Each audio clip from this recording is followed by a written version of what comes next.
Series শুরুর আগেই tiger coach Phil Simmons বলেছিলেন, ম্যাচ হারলে সমালোচনা হবে, এটাই স্বাভাবিক, সেটা অস্ট্রেলিয়া হোক কিংবা নেদারল্যান্ডস।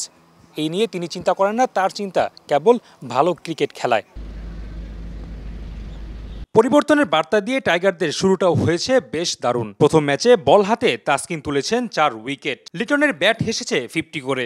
আর আলোচনায় থাকা সাইফ দেখিয়েছেন ব্যাটে বলে দারুণ কারিশমা।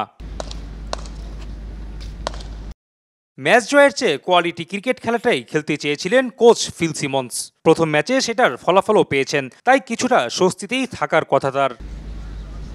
যদিও এই মন্ত্র কাজে লাগাতে গিয়ে ম্যাচ হারের মুখেও পড়তে পারে দল, তাতে অবশ্য সিমন্সের কিছু যায় আসে না।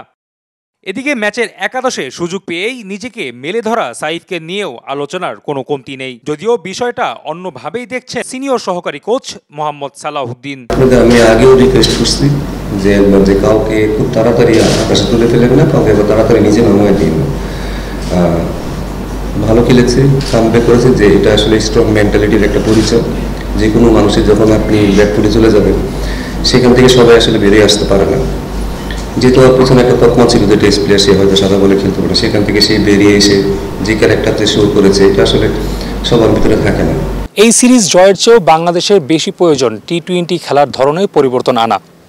আপাতত প্রথম ম্যাচে এই জিনিসটা আমরা লক্ষ্য করেছি বাংলাদেশের ব্যাটারদের কাছ থেকে।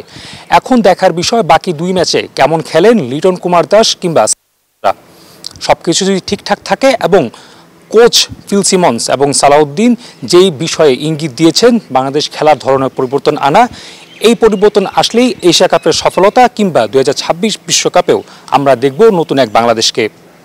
সিলেট আন্তর্জাতিক ক্রিকেট স্টেডিয়াম থেকে রাফি আমিন, RTV।